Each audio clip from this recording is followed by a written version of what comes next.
Ketolmayman lek sendan umrim hazin yolg'onda sahrosi bor yomondan unutsaydim seni farishtalar men emas farishta men bo'lolmas bu faryodga qo'nolmas unutsaydim seni bir qadam tashlamayman bir kun ham yasholmayman sirli ko'kda semirman unutsaydim. Кейбір кезде адамдар құлазиды, жылайды. Бала кезімізде ата-анам көрсін, біреу келіп жұбатсын деп жылаушы едік. Қазір ешкім көрмесін деп жалғыз қалғанда жылайтын болғанбыз да. Жаратқанның жарлығы жеңу болса, жеңісті қолдан бермеу керек. Ал жеңілу ең үлкен ұтылыс. Ал сен берілгенге дейін жеңілген жоқсың.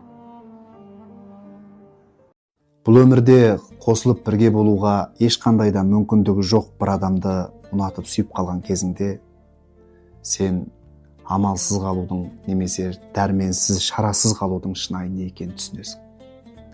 Бірде көңілді боласың, ал бірде көңілсіз боласың. Ол адамды сүймеу керек екенін, жақсы көрмеу керек екенін біліп тұрып, тағы да жақсы көресің. Тағы да ұнатасың. Тіпті осы бір байланыс пен араластықтың соңының нәтижесіздікпен аяқталатынын біліп тұрсаң да, және ертерек қол үзу керек. Ketmayman degan insonlar hayotimizdan ketdi, ishonasizmi? Sandan boshqasi kerakmas degan insonlar ham boshqalarni oldida hozir. Bu hayot shunaqa ekanda, sen hech qachon kutmaydigan inson, mutlaqo begona insonlar doim oldingda qolishar ekan. Va ulardan kutmagan mehrni beradi-da. Muammolaringga sherik bo'ladi. Umuman begona insonlar. Lekin o'sha ketgan insonlarga bitta gapim bor-da. Sizlarga ham o'sha kunlar kutyapmiz. Iltimos, menga bitta chipta. Qayerga?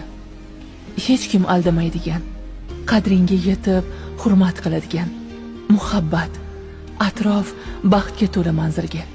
Muhimi, barchasi birgalikda bo'lsin.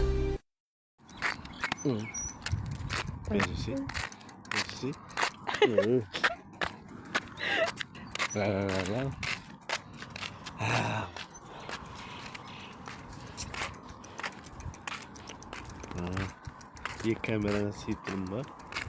Кетім ба? Біреу бір бетін алып тұрды ма? Жоқ. Қазанайға қойсын өтті. Қадақтың бәрін басып өсін.